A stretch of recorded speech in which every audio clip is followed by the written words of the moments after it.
بسم الله والحمد لله والصلاة والسلام على رسول الله وعلى آله وصحبه ومن والاه رب اشرح لي صدري ويسر لي أمري واحلل عقدة من لساني يفقهوا قولي.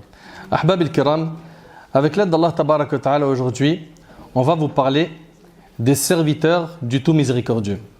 Allah Tabarak wa Ta'ala a mentionné dans le Coran plusieurs caractéristiques regroupées chez les croyants.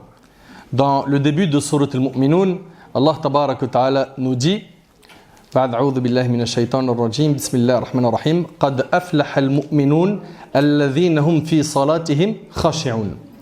Bienheureux sont certes les croyants, ceux qui sont humbles dans leur salat. Donc ici on voit qu'Allah subhanahu wa ta'ala parle des caractéristiques des croyants disant qu'ils sont humbles dans la prière, ils sont concentrés dans leur salat. Allah tabaraka wa ta'ala a cité également dans Surat al-Ma'arij un nombre d'attributs qualifiant les croyants.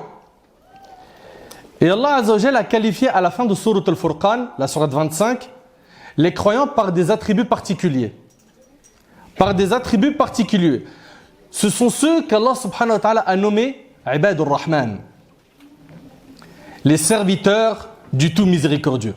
Le prophète sallallahu alayhi wa sallam nous a fait part de certaines faveurs qui leur sont accordées et nous a incité à leur ressembler.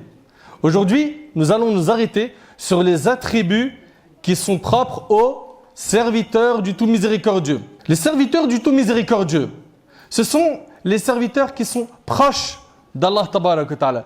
C'est ceux qui aiment Allah et c'est ceux qu'Allah a aimés. Allah Tabarak wa Ta'ala dit فَبَشِّرْ عِبَادٍ الَّذِينَ يَسْتَمِعُونَ الْقَوْلَ فَيَتَّبِعُونَ أَحْسَنَهُ أُولَٰئِكَ الَّذِينَ هَدَاهُمُ اللَّهُ وَأُولَٰئِكَ هُمْ أُولُو الْأَلْبَابِ. Annonce la bonne nouvelle à mes serviteurs qui prêtent l'oreille à la parole, qui suivent ce qu'elle contient de meilleur. Allah Tabaraka wa Ta'ala il nous dit également وَقُلْ لِعِبَادِي يَقُولُ الَّتِي هِيَ أَحْسَنُ. Et dit à mes serviteurs d'exprimer les meilleures paroles. Donc on voit bien qu'à chaque fois Allah subhanahu wa ta'ala il dit quoi? Mes serviteurs. D'accord? D'exprimer les meilleures paroles. Car le diable sème la discorde parmi eux. Dans Surat al-Isra, verset 53. On revient à Ibadur Rahman. Allah Azza wa Jal les a liés à lui, ces serviteurs-là, en les nommant Ibadur Rahman, les serviteurs du tout miséricordieux. Il s'agit des meilleurs serviteurs d'Allah subhanahu wa ta'ala. Ces derniers, il leur a promis les plus hauts degrés du paradis. L'imam al-Qurtubi rahimahullah nous dit qu'ils sont, écoutez attentivement, les serviteurs du miséricordieux, dotés d'11 caractéristiques. Les 11 caractéristiques sont les suivantes. Vous écoutez et on va les décortiquer ensemble, Inch'Allah. 1. La modestie, at-tawaddu'. 2. La douceur. 3. Ils prient la nuit. 4. Ils ont peur d'Allah. 5. Ils ne gaspillent pas l'argent et ne sont pas avares. 6. Ils n'associent pas à Allah Azza wa Jal. 7. Ils sont loin de la fornication et des meurtres. 8. Ils se repentent et ne mentent pas. Ils ne tombent pas dans Shahadatuz Zur, le faux témoignage. 9. Ils pardonnent à ceux qui leur ont fait du mal. 10. Ils acceptent les conseils et les rappels. 11. Ils font beaucoup de dua. On décortique tout ça? On est parti. Allah Tabarak wa Ta'ala il nous dit وَعِبَادُ الرَّحْمَنِ الَّذِينَ يَمْشُونَ عَلَى الْأَرْضِ هَوْنًا. La modestie. Allah subhanahu wa ta'ala il dit les serviteurs du tout miséricordieux sont ceux qui marchent humblement sur terre. Ce n'est pas des orgueilleux. Et il ne convient pas à un croyant d'être orgueilleux. Dans sa démarche, dans son comportement, le prophète alayhi salatu wassalam, il a dit Al-kibr batarul haqq wa ghamtun nas. L'orgueil, c'est le fait de refuser la vérité et de mépriser les gens. Méprise personne, ni dans ton discours, dans tes propos, ni dans ta démarche. Malheureusement, il y a des gens, quand ils marchent avec orgueil. C'est une réalité. Wallahi al-azim. Certains, quand tu les vois marcher, tu dis mais il fait quoi là? Il tourne un clip ou quoi? Pourquoi il marche comme ça? Il y a des gens, ils sont comme ça malheureusement. Allah Tabarak wa Ta'ala a dit dans Surat Luqman, dans le verset 19 وَقْصِدْ فِي مَشِّكَ وَغْضُضْ مِنْ صَوْتِكَ إِنَّ أَنْكَرَ الْأَصْوَاتِ لَصَوْتُ الْحَمِيرِ. Sois modeste dans ta démarche et baisse ta voix, car la voix la plus détestée, c'est bien la voix des ânes. Et selon Abu Hurayra radiyallahu anhu, le hadith il est rapporté par l'imam al-Bukhari et Muslim. Le prophète sallallahu alayhi wa sallam a dit avant vous, il y avait un homme vêtu d'un manteau imbu de lui-même. Imbu de lui-même. Il marche avec orgueil. Il a du mépris envers les gens, de l'orgueil. Et il avait les cheveux coiffés. Il a peigné ses cheveux de sorte à ce qu'ils se plaisent. Qui se pavanait, nous dit le prophète sallallahu alayhi wa sallam. Il se pavanait jusqu'à ce qu'Allah l'a fait engloutir par la terre dans laquelle il ne cessera de dégringoler jusqu'au jour de la résurrection. Et le prophète, alayhi salatu wassalam, dans la sunna authentique, il nous a enseigné que les orgueilleux sont ressuscités le jour du jugement faisant la taille d'une fourmi sous forme humaine. Ils se prenaient pour des grands sur terre, ils seront petits, yawm al-qiyamah. Pourquoi cet orgueil? Le croyant marche humblement, avec modestie, sereinement. Il salue un tel, puis un autre, il sourit à un tel, il dit des bonnes paroles, il garde toujours le sourire sur son visage. Ne comprenez pas que le croyant, lorsqu'il marche, il doit marcher à la façon d'un mourant. Il y a toujours des gens qui comprennent les choses à l'extrême. Et ça, subhanallah, Ibn al-Athir, rahimahullah, a rapporté dans le Nihaya que Aïcha, radiallahu anha, la femme du prophète, alayhi salatu wassalam, elle raconte qu'elle a vu un homme marcher à la façon d'un mourant. Elle demanda pourquoi marche-t-il ainsi? On le dit, innahu min al-qurra. Lui, c'est quelqu'un qui maîtrise le Coran, il connaît le Coran. Et il marchait de cette manière pour attirer l'attention des gens comme quoi? Moi, je suis min ahl al-Qur'an, je fais partie des gens du Coran.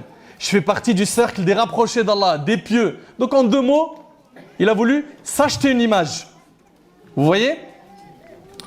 Et il a voulu attirer l'attention. Aïcha radiallahu anha a dit, Omar était le maître des récitateurs. Omar al-Khattab radiallahu anhu. Mais lorsqu'il marchait rapidement. Lorsqu'il parlait, il était écouté de tous. Et lorsqu'il frappait, cela faisait mal. Donc cette démarche de cet homme était ostentatoire. Elle était pleine de riya. Vous comprenez? Faisons très attention à cela. Il n'y a pas de jeu de rôle à jouer. T'as porté le hijab? Tu commences à venir à la mosquée, mon frère? T'es revenu vers Allah subhanahu wa ta'ala, c'est pour Allah, pas pour t'acheter une image. T'as rien à prouver aux humains. Rien. T'as tout à prouver à ton maître, Azza wa Jal. Donc là, il était en train de marcher avec ostentation. Les serviteurs du tout miséricordieux marchent normalement, en étant sereins, humblement. Regardez le prophète, alayhi salatu wassalam, il était comme ça. Prenons exemple sur lui. 2, Allah tabarak wa ta'ala, il nous dit وَإِذَا خَاطَبَهُمُ الْجَاهِلُونَ قَالُوا سَلَامًا. Lorsque les ignorants s'adressent à eux, ils disent paix. Alors ici, j'aimerais qu'on s'arrête un petit peu sur ce passage. Les serviteurs du tout miséricordieux, ils s'écartent de ceux qui leur adressent des paroles inconvenables, sans leur rendre l'appareil. Mais ils pardonnent et se montrent cléments envers les ignorants et les idiots, et ils ne répondent pas au mal par du mal. Ils ne disent que du bien. Lorsque le sot te parle, ne lui réponds pas. La meilleure des réponses, c'est le silence. N'est-ce pas? Et le prophète, alayhi salatu wassalam, c'est notre modèle, ya ibadallah. C'est la meilleure créature qu'Allah tabarak wa ta'ala a créée. Il était clément, doux, miséricordieux avec tout le monde. Les serviteurs du tout miséricordieux, ils sont donc cléments. Ils ne répondent pas au mal par le mal. Ils sont indulgents avec les autres et répondent par le mot paix, salam, à quiconque les attaque sans perdre leur dignité. Je parle d'attaque par des propos, car une attaque physique, on a l'obligation de se défendre. D'accord? Ce qu'on appelle d'ailleurs la légitime défense. Abu Hurayra radiallahu anhu, il rapporte qu'un homme insulta Abu Bakr. Écoutez attentivement s'il vous plaît, parce que ça arrive des fois qu'on se fasse insulter, et de la provocation. Salama, paix. Ça c'est l'enseignement coranique. Celui qui veut un autre enseignement, il dabarasu. Ok? Abu Hurayra radiallahu anhu, il rapporte qu'un homme insulta Abu Bakr radiallahu anhu en présence du prophète sallallahu alayhi wa sallam. C'est clair, n'est-ce pas? Le prophète sallallahu alayhi wa sallam, il était assis. Et le prophète sallallahu alayhi wa sallam était en train de sourire. Et il se réjouissait. Pendant qu'Abu Bakr il se fait insulter. Le prophète sallallahu alayhi wa sallam, il sourit. Mais lorsque l'homme excéda, il a abusé dans les insultes, Abu Bakr radiallahu anhu, par ses propos injurieux, lui a répondu à certaines de ses insultes. Il a commencé à répondre. Et là, le prophète sallallahu alayhi wa sallam se mit en colère et il s'est levé. Abu Bakr radiallahu anhu s'empressa de le rejoindre et de lui dire: ô messager d'Allah, cet homme il m'a insulté alors que tu étais assis. Et lorsque j'ai répondu à ses propos, tu t'es mis en colère et tu t'es levé. Vous savez qu'est-ce qu'il a dit alayhi salatu wassalam? Le prophète alayhi salatu wassalam, ce hadith il est rapporté par Ahmad et dans une autre version chez Muslim, on retrouve la même chose. Le Nabi alayhi salatu wassalam, il a dit: il y avait un ange qui répondait à ta place. C'est pour ça qu'il souriait alayhi salatu wassalam. Et il lui a dit: mais lorsque tu t'es mis à répondre à certaines injures, Satan a fait son apparition. Or, il ne me convient pas d'être assis avec Satan. Vous entendez un petit peu ou pas? Ça, c'est des leçons de vie pour nous. On a des fois des gens qui nous piquent par des paroles qui sont dures à entendre, des insultes, des provoques. Le croyant s'éloigne des personnes vulgaires et impolies et ne se rabaisse pas à leur niveau, mais il s'éloigne d'eux et prend garde à ne pas s'avilir en les insultant. Lorsque les ignorants s'adressent à eux, ils disent quoi? Paix. Si une mauvaise personne qui manque de raison, de morale ou d'éducation t'insulte, ne lui prête aucune attention. Paix, salam. Les serviteurs du tout miséricordieux sont ceux qui marchent humblement sur terre, qui lorsque les ignorants s'adressent à eux disent paix. Et ceci n'est pas uniquement pour les discours directs en face à face, même dans les réseaux sociaux. On est connecté sur Twitter, sur Instagram, sur YouTube, Facebook, etc., etc. Donc si quelqu'un t'envoie une insulte dans les réseaux sociaux, il te maudit, d'accord? Il te parle mal. Ou bien si on te rapporte qu'un tel a dit de toi ceci et cela, mais il est en train de te donner des hasanats quand il parle sur ton dos. Ok? Ça ne doit pas te déranger. Toi, il est en train de remplir ton compte de bonne action et il est en train de lui prendre des péchés. Et ne te rabaisse pas à lui répondre. Sois, cher croyant, chère croyante, un serviteur, une servante du tout miséricordieux. Ceux, lorsque des ignorants leur parlent, ils ne vont pas se rabaisser à leur niveau. Comme lorsqu'un chien t'aboie dessus. Ne lui aboie pas dessus en retour. Les pieux, eux, les croyants, ils vont s'écarter de ces gens-là et ils vont dire quoi? Paix, salam. Ici, on voit que les serviteurs du tout miséricordieux ont été décrits par deux qualités. La modestie et la douceur. Et la douceur. Et on voit ici que ces deux qualités, ils sont entre eux et les gens, n'est-ce pas? Maintenant, Allah tabaraka wa ta'ala, il va parler d'eux dans leur relation, pas avec les gens, mais avec lui, Sa Majesté Azza wa Jal. Allah tabaraka wa ta'ala, il va nous dire quoi? وَالَّذِينَ يَبِيتُونَ لِرَبِّهِمْ سُجَّدًا وَقِيَامًا. Les serviteurs du tout miséricordieux sont ceux qui passent les nuits prosternés et debout devant leur Seigneur. Subhanallah. Allah tabaraka wa ta'ala ici nous montre que les serviteurs du tout miséricordieux ne se contentent pas de faire uniquement les actes obligatoires, mais ils se lèvent la nuit pour prier la nuit. Ils font qiyamul layl. Ils passent les meilleures journées en faisant du tort à personne et les meilleures nuits debout devant leur Seigneur, Azza wa Jal. Lorsque la nuit vient, ils s'isolent pour prier avec leur bien-aimé, Allah. Allah tabaraka wa ta'ala, en décrivant les pieux, dans Surat al-Dhariyat, Surat 51, versets 17 et 18, il a dit, Azza wa Jal, كانوا قليلا من الليل ما يهجعون وبالأسحار هم يستغفرون. Ils dormaient peu la nuit et aux dernières heures de la nuit, ils imploraient le pardon d'Allah. Donc voilà, les pieux, ils ne dorment pas beaucoup la nuit. Ils se prosternent pour lui. Ils se rapprochent d'Allah. Ils font des doigts. Ya Allah, nous n'avons pas d'autre refuge en dehors de toi. Tu es celui qui pardonne. Pardonne-nous. Accepte nos bonnes actions. Subviens à nos besoins. Guéris nos malades. Fais miséricorde à nos parents, qu'ils soient en vie ou qu'ils soient morts.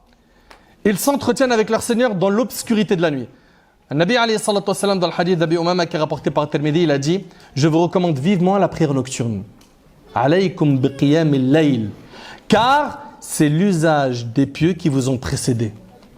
C'est l'usage des pieux qui vous ont précédés. Un rapprochement de votre Seigneur, une expiation de vos péchés et un éloignement du mal. Et un éloignement du mal. Il a été dit à Al-Hassan al-Basri, rahimallah, vous le connaissez, imam al-tabi'in fi zamanihi. Il lui a été dit, pourquoi les visages des prières de nuit sont-ils resplendissants? Pourquoi il y a plein de nour dans leur visage? Il répondit, ils se sont isolés avec leur Seigneur, alors il les a couverts d'une de ses lumières. Et c'est rapporté par Ibn Abi Dunya. Ma'amar rahimahullah, un parmi nos ancêtres, a dit, un jour j'ai prié la prière de l'Isha dans la mosquée. Et à côté de moi se trouvait Sulayman al-Tamimi. C'est un parmi nos ancêtres, nos pieux prédécesseurs. Il a commencé une prière surrogatoire et il a récité Surat al-Mulk. Vous la connaissez? Et lorsqu'il est arrivé au verset, فَلَمَّا رَأُوهُ زُلْفَةً سِيئَتْ وُجُوهُ الَّذِينَ كَفَرُوا. Puis quand ils verront le châtiment, les visages de ceux qui ont mécru seront affligés. Il s'est mis à pleurer. Puis il a répété le verset. Et il a continué à pleurer. Je suis resté quelque temps dans la mosquée, puis je suis parti. Lorsque je suis retourné pour la prière de l'Fajr, rappelez-vous, c'était pour la prière de l'Isha. Il revient pour le Fajr. Il était encore en prière en répétant le même verset. Toute la nuit, il est en train de répéter le même verset. Vous imaginez un petit peu? Les pieux prédécesseurs, rahimahumullah, se rapprochaient d'Allah par ce type de prière. Et selon Abu Hurayra radiyallahu anhu, le prophète alayhi salatu wasalam a dit, et on connaît tous ce hadith, Allah descend au ciel de ce monde chaque nuit après le dernier tiers de la nuit. Puis il dit, je suis le roi qui m'adresse des demandes pour que je les exauce. Qui me demande pour que je lui donne? Qui me demande pardon pour que je lui pardonne? Il reste ainsi jusqu'à la lumière de l'aube rapportée par Bukhari et Muslim, et c'est la version de Muslim. Toi qui aimes vraiment Allah, Allah tabarak wa ta'ala descend durant le dernier tiers chaque nuit. Pourquoi est-ce qu'on ne fait pas l'effort de se réveiller un petit peu avant le Fajr pour prier pour Allah tabarak wa ta'ala? On s'est limité aujourd'hui aux actes obligatoires. Alors qu'Allah tabarak wa ta'ala il nous dit « Et mon serviteur ne cesse de se rapprocher de moi par les œuvres surrogatoires jusqu'à ce que je l'aime. » Plus tu vas faire des nawafil, des actes surrogatoires, bien sûr tu as soudé l'obligatoire, plus tu seras aimé par Allah. Le hadith il est dans le Bukhari. Lève-toi un petit peu avant le Fajr et prie. Prie, demande à Allah tabarak wa ta'ala qu'il t'accorde sa miséricorde, qu'il t'accorde la piété. Toi qui cherches à changer, demande-lui le changement. La piété, une intention pure, un mariage béni, des enfants, une amélioration de la situation des musulmans partout dans le monde. Sa protection contre les pires des maux, des maladies, qu'il augmente ton obéissance et ta droiture. Invoque Allah tabarak wa ta'ala. Parmi les prières qu'il ne faut surtout pas louper, Allah ibarik fikum, il y a la prière du witr. La prière du witr, qui est la prière avec laquelle on clôture nos salawats, n'est-ce pas? Au minimum, tu pries quoi? Une raka'a. Une raka'a. D'accord? Et tu auras prié la prière du witr. Le prophète, alayhi salatu wassalam, dans le hadith rapporté par At-Tirmidhi selon Kharija ibn Hudhafa, radiyallahu anhu, il a dit Allah vous a rajouté une prière qui est meilleure pour vous que les chameaux roux. C'était ce qu'ils avaient de plus cher à l'époque chez les Arabes. Nous dîmes, et quel est-elle au messager d'Allah? Il dit le witr entre la prière du Isha et celle de l'aube. Pourquoi tu ne pries pas le witr?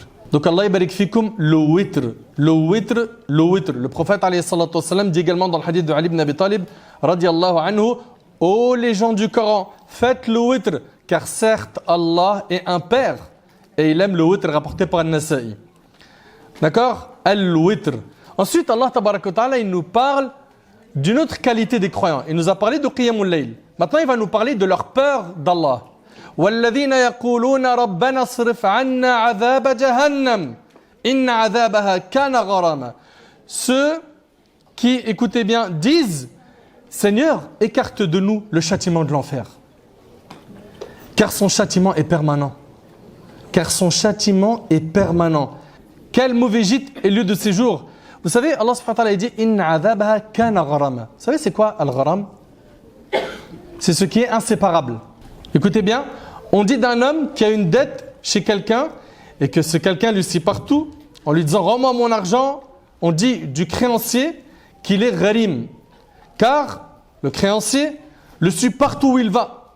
Lorsque le débiteur sort de chez lui, il le voit, il lui rappelle à chaque fois la dette.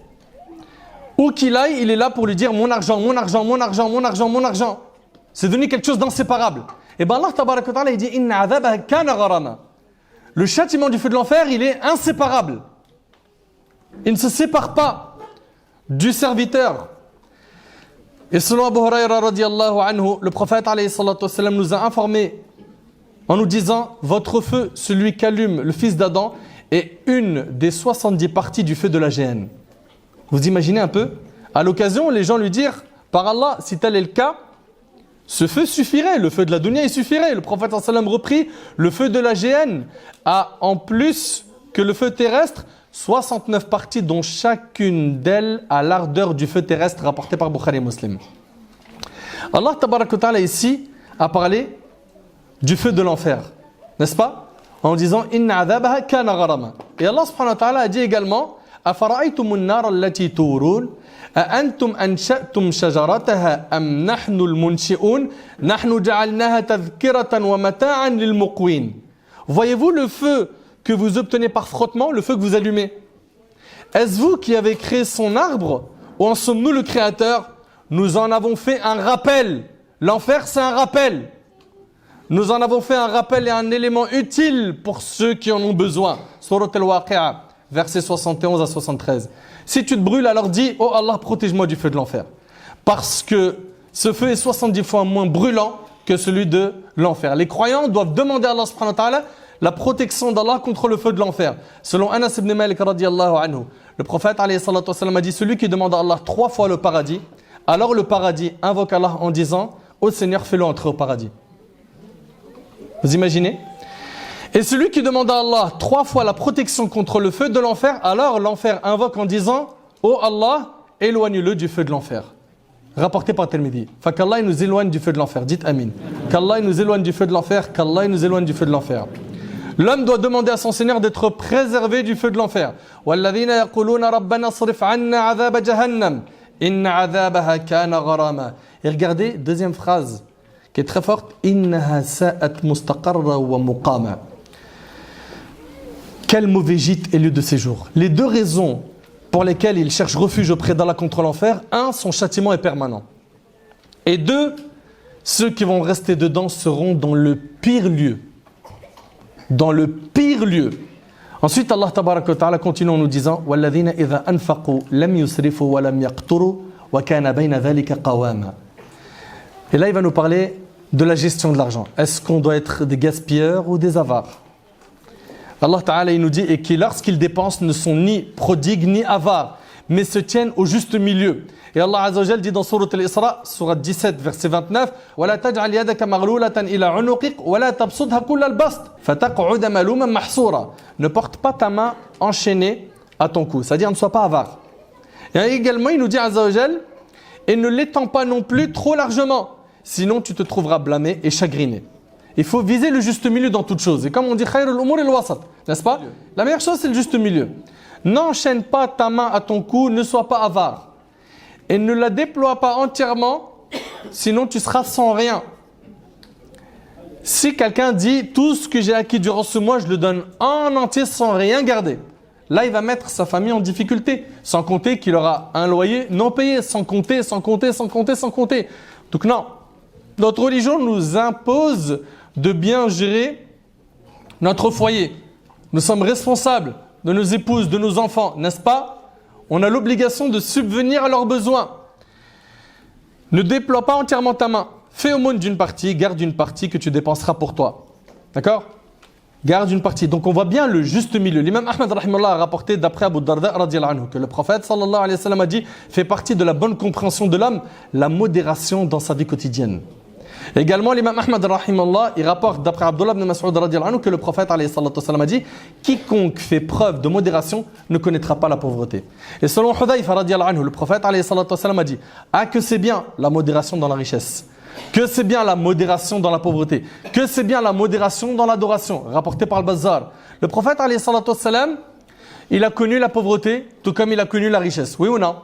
C'est un exemple à suivre dans toutes les situations de notre vie.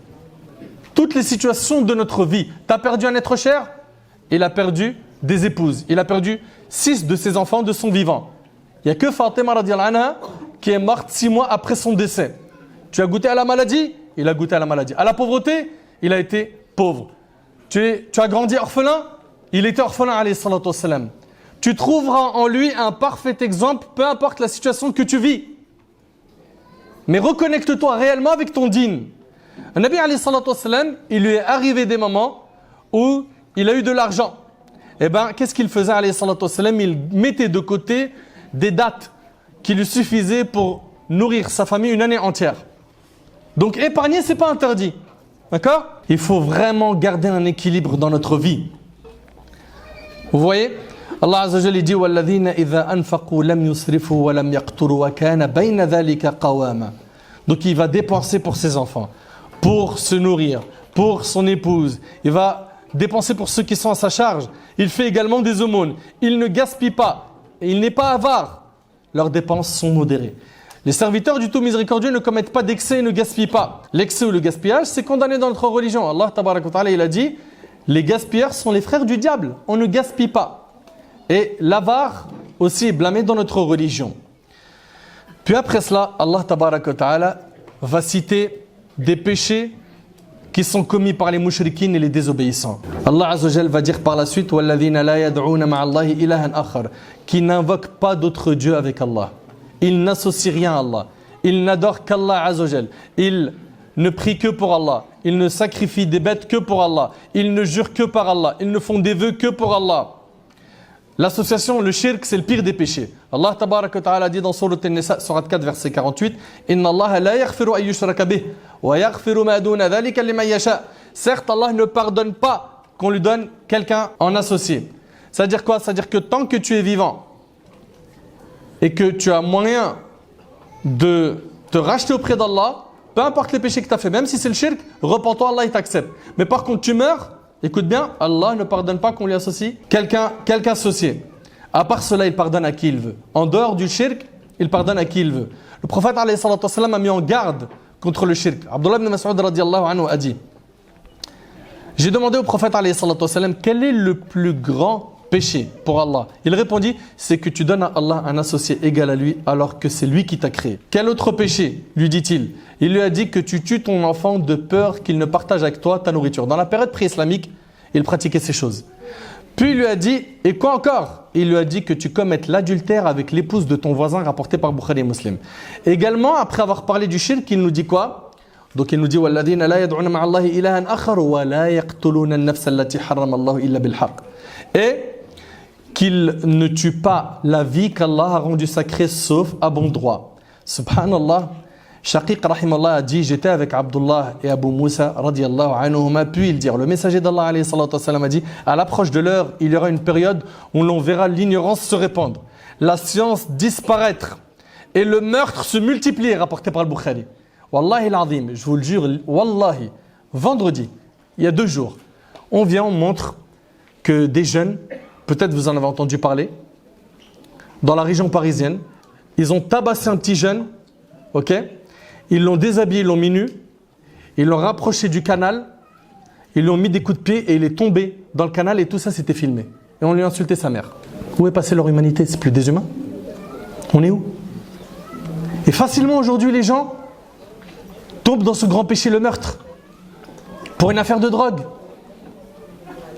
pour du business illicite.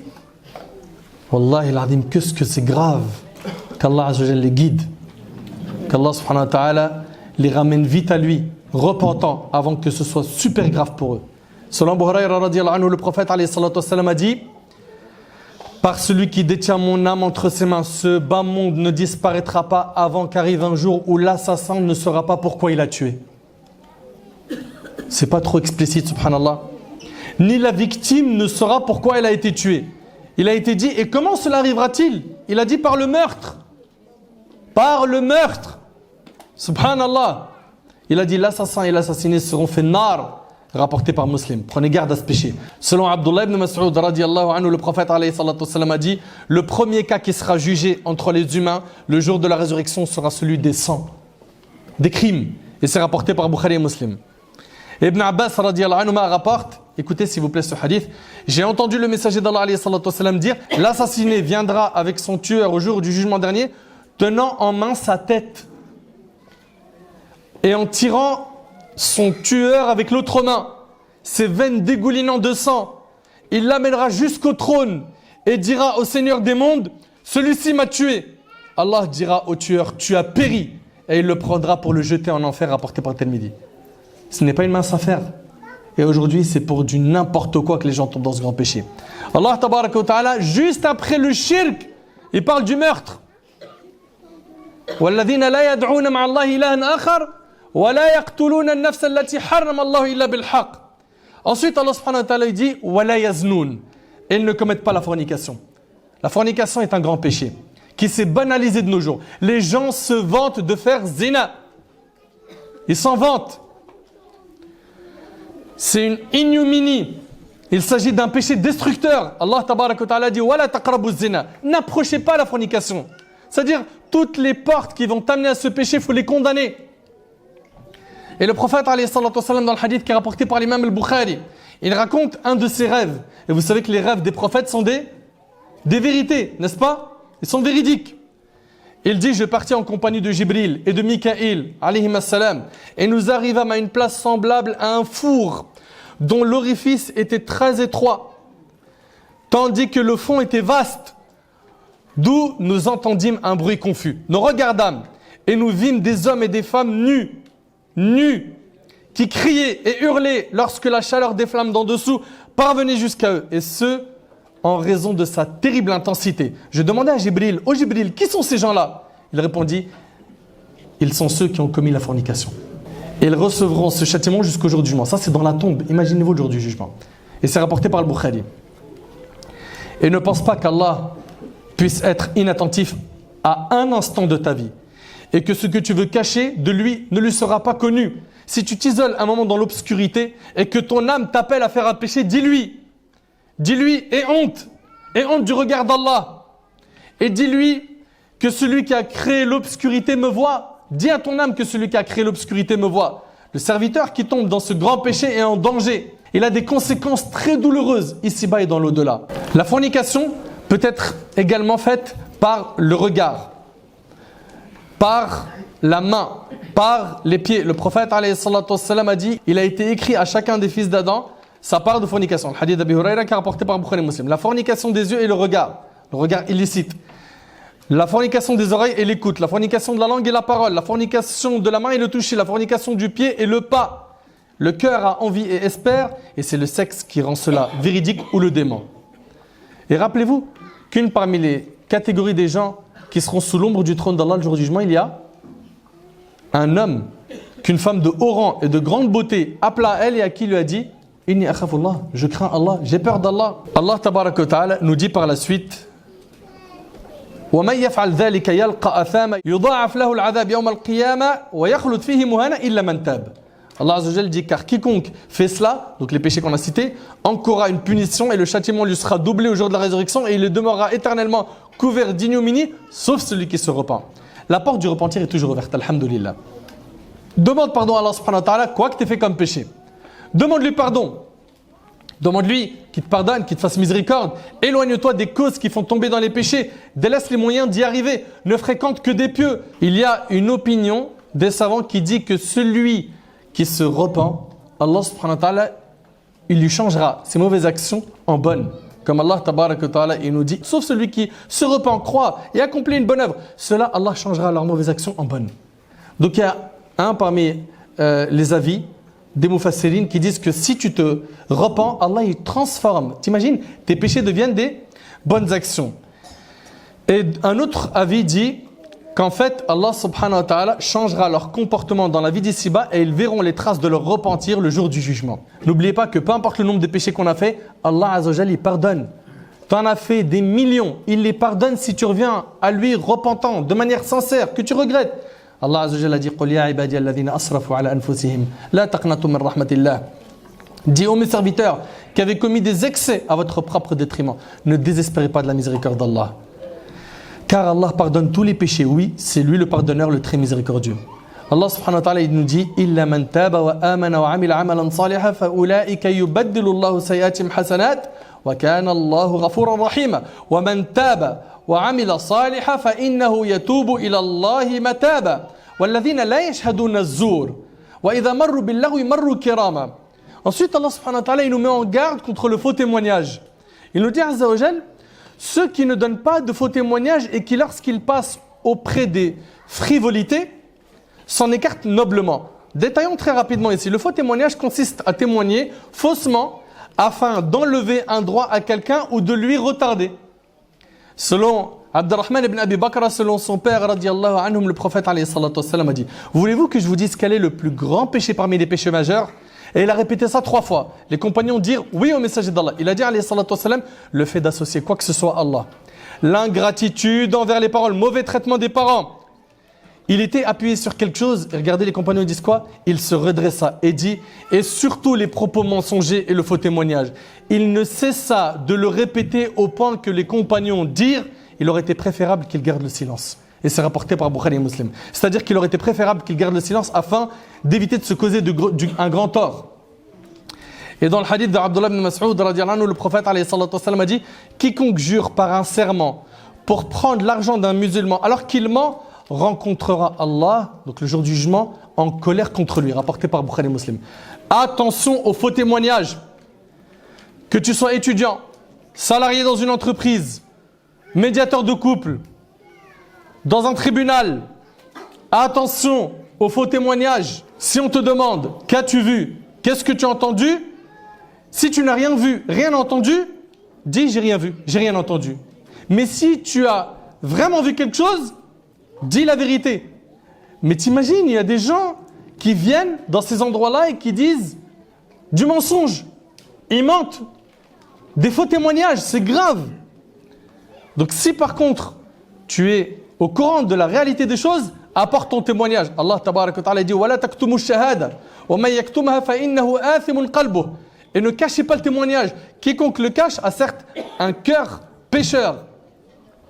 Donc il faut exposer la vérité. Le témoignage ne se cache pas si la finalité est de repousser une injustice envers une personne. وَالَّذِينَ لَا يَشْهَدُونَ الزُّورَ وَإِذَا مَرُّوا بِاللَّغْوِ مَرُّوا كِرَامًا. Il nous dit Azza wa Jal, lorsqu'il passe auprès d'une frivolité, s'en écarte noblement. S'il passe auprès des gens qui désobéissent à Allah subhanahu wa ta'ala, ou d'une assemblée où il y a plein de péchés, alors si tu arrives à changer le mal, tu viens, tu exhortes les gens, et qu'ils écoutent ta parole, tant mieux, alhamdoulilah. Si tu vas t'exhortes, on ne t'écoute pas, pourquoi tu restes avec eux? Les oreilles et les yeux sont des fenêtres qui mènent au cœur. Tout ce qui passe par tes oreilles touche le cœur. Et ça impacte ton cœur, soit positivement, soit négativement. Pourquoi tu restes dans des assemblées où on désobéit à Allah? As-tu oublié que le plus important, c'est de présenter à Allah le jour du jugement un cœur saint? Toi, tu es là, tu fréquentes des gens qui disent à longueur de journée que des péchés, des grossièretés. Allah il nous dit, il s'en écarte noblement. Ne te rabaisse pas à rester dans ces assemblées, sauf si tu peux changer le mal. Le musulman ne se rabaisse pas en participant à ces assises sans valeur. Il s'écarte noblement sans leur prêter attention. Ensuite, Allah il nous dit que les serviteurs du tout miséricordieux, ils acceptent les conseils et les rappels. وَالَّذِينَ إِذَا ذُكِّرُوا بِآيَاتِ رَبِّهِمْ لَمْ يَخِرُّوا عَلَيْهَا صُمًّا وَعُمْيَانًا. Ceux qui, lorsque les versets de leur Seigneur leur sont rappelés, ne deviennent ni sourds ni aveugles. Il y a des gens, wallahi al-azim, tu les exhortes, tu leur fais des rappels, tu le dis, Akhi, regarde, Allah Azza wa Jal, il a dit ça. Tu l'aimes, c'est ton créateur, ton maître. Tu es censé aimer Allah plus que tout. Regarde ce qu'il t'a dit. Il est devant toi, il te dit oui, oui, oui. En réalité, il est sourd et aveugle face au rappel. Et ça, c'est hyper triste. Wallahi al-azim, c'est hyper triste. Des gens, tu les exhortes et ça rentre d'une oreille, ça sort de... Des fois, même pas. Il est là, il te met une disquette. Vous la connaissez, la disquette? Il dit, ouais, voilà, t'as raison, Wallahi al-azim, c'est vrai. Wallah. Ouais, haq rabbi, ouais, t'as raison. Inch'Allah, ouais, ce soir, je change, Inch'Allah. T'as raison, Wallah, Wallah, c'est vrai, Wallah, c'est vrai. Et il voit son téléphone, il est en train de bouillir. Parce qu'il y a des plans haram qui sont en train de chauffer. Et là, il te met la disquette juste... Et ils sont forts, hein. Et après, d'un seul coup, il dit, excuse-moi, j'ai un coup de fil. Il est là, voilà, coup de fil, là, walou. Il n'a même pas de batterie. Et vous voyez, subhanallah, il y a des gens, ils sont aveugles et sourds face au rappel. Le croyant, cher musulman, chère musulmane, accepte le conseil, accepte le rappel. Et il en a besoin. Ton cœur, c'est comme une plante, tu dois l'arroser. Par quoi? Le rappel d'Allah Azza wa Jal. Si on le conseille sur une chose concernant son comportement, sa prière, ses actions, ses biens, son fils, son épouse, sa fille, il accepte le conseil. D'accord? Et il ne fait pas la sourde oreille ni le muet ou l'aveugle, mais au contraire, il remercie la personne qui le conseille et prend en compte ce qu'on lui a dit. Dixièmement, les serviteurs du tout miséricordieux, ils invoquent beaucoup Allah. وَالَّذِينَ يَقُولُونَ رَبَّنَا هَبْ لَنَا مِنْ أَزْوَاجِنَا وَذُرِّيَّتِنَا قُرَّةَ أَعْيُنٍ وَاجْعَلْنَا لِلْمُتَّقِينَ إِمَامًا. Et qui disent, Seigneur, donne-nous en nos épouses et nos descendants la joie des yeux et fais de nous un guide pour les pieux. Ibrahim alayhi salatu wassalam, il a dit quoi? Rabbi habli min as-salihin. Seigneur, fais-moi don d'une progéniture d'entre les vertueux. Allah tabaraka wa ta'ala mentionne une des invocations des croyants, wa aslih li fi dhurriyyati, fais que ma progéniture soit de moralité saine. Allah tabaraka wa ta'ala, il nous parle de Zacharia lorsqu'il a dit fahab li min ladunka waliya yarithuni wa yarithu min ali yaqub waj'alhu rabbi radiya. Accorde-moi de ta part un descendant qui hérite de moi et hérite de la famille de Yaqub et fais qu'il te soit agréable, ô mon Seigneur. Ibrahim alayhi salatu wassalam, il a dit rabbi ij'alni muqima as-salat wa min dhurriyyati, n'est-ce pas? Rabbana wa taqabbal du'a. Ô mon Seigneur, fais que j'accomplisse assidûment la prière, ainsi qu'une partie de ma descendance. Il ne fait pas de dua que pour lui, même pour ses enfants, même pour son épouse. Le croyant ne cesse d'invoquer Allah subhanahu wa ta'ala pour que sa femme soit pieuse. Elle invoque pour que son mari soit pieux, pour que les enfants soient pieux, qu'ils apprennent le Coran, qu'ils soient des exemples, n'est-ce pas? Et Allah tabaraka ta'ala nous dit وَجْعَلْنَا لِلْمُتَّقِينَ إِمَامًا, et fait de nous un guide pour les pieux. J'ai une question à vous poser. Pourquoi nous on n'est pas des guides pour les pieux? Pourquoi nous on n'amène pas les gens vers le droit chemin? Pourquoi toi tu n'es pas un guide pour les pieux? Pourquoi dans ta tête le guide pour les pieux c'est l'imam sur internet ou l'imam à la mosquée? Pourquoi tu n'en serais pas un? Pourquoi tu n'en serais pas une? Mais bouge-toi, appelle les gens au bien. Demande à Allah subhanahu wa ta'ala. Allah subhanahu wa ta'ala dit أولئك يجزون الغرفة بما صبروا الله أكبر ويلقون فيها تحية وسلاما خالدين فيها حسنت مستقرا ومقاما. Ceux-là auront pour récompense un lieu élevé du paradis à cause de leur endurance. Ils ont patienté sur terre. Et ils y seront accueillis avec le salut et la paix pour y demeurer éternellement. Quel beau gîte et lieu de séjour. Allah subhanahu wa ta'ala nous parle du paradis. Il nous dit les jardins d'Éden où ils entreront, ainsi que tous ceux de leurs descendants. Jannatu adnin yadkhulunaha wa man salaha min abaihim wa azwajihim wa dhurriyyatihim. Et regardez, il leur sera dit quoi? Wal malaikatu yadkhuluna alayhim min kulli bab. Les anges entreront auprès d'eux et ils leur diront quoi? De chaque porte, ils leur diront Salamun alaykum bima sabartum, fa ni'ma uqbad dar. Paix sur vous pour ce que vous avez enduré. Vous avez fait des efforts sur terre pour Allah. Paix sur vous pour ce que vous avez enduré, comme est bonne votre demeure finale. Allah Azza wa Jal, pour finir, nous dit Qul ma ya'ba'u bikum rabbi lawla du'a'ukum faqad kadhabtum fasawfa yakunu lizama. Allah Azza wa Jal dit dis mon Seigneur ne se souciera pas de vous sans votre prière, mais vous avez démenti. Vous avez démenti.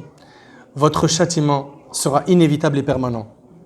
Allah tabaraka ta'ala il dit dis yani ô Muhammad, dis aux gens mon Seigneur ne se souciera pas de vous, c'est-à-dire qu'il ne vous prêtera pas attention sans votre prière, sauf si vous l'invoquez, que vous l'adoriez, que vous vous rapprochez de lui. Il nous dit quoi Azza wa Jal? Il dit votre châtiment sera inévitable et permanent. Celui qui dément le Coran, il dément la religion, alors qu'il sache que le châtiment et la punition sont au rendez-vous pour lui. Qu'Allah tabaraka ta'ala nous accorde les caractéristiques des serviteurs du tout miséricordieux et un comportement qui le satisfait. Si on doit résumer ces 11 points, on vous les rappelle très rapidement. Les serviteurs du tout miséricordieux sont ceux qui sont modestes. Les serviteurs du tout miséricordieux sont ceux qui sont modestes. Ils sont doux. Ils prient la nuit. Et ça implique que forcément ils prient les prières obligatoires, n'est-ce pas? Ils ne gaspillent pas l'argent et ne sont pas avares. Ils n'associent rien à Allah. Ils sont loin de la fornication et des meurtres. Ils se repentent et ne mentent pas. Ils pardonnent à ceux qui leur font du mal. Ils acceptent les conseils et les rappels. Ils invoquent beaucoup Allah. Qu'Allah tabaraka ta'ala nous accorde ces qualités. Qu'Allah azza wa jal nous facilite de tirer profit de tous les rappels que l'on a entendus. أسأل الله سبحانه وتعالى أن ينفعني بما قلت وأن ينفعكم بما سمعتم. هذا ما أعلم والله عز وجل أعلى وأعلم. سبحانك اللهم وبحمدك أشهد أن لا إله إلا أنت أستغفرك وأتوب إليك. جزاكم الله خير وآخر دعوانا الحمد لله رب العالمين والسلام عليكم ورحمة الله.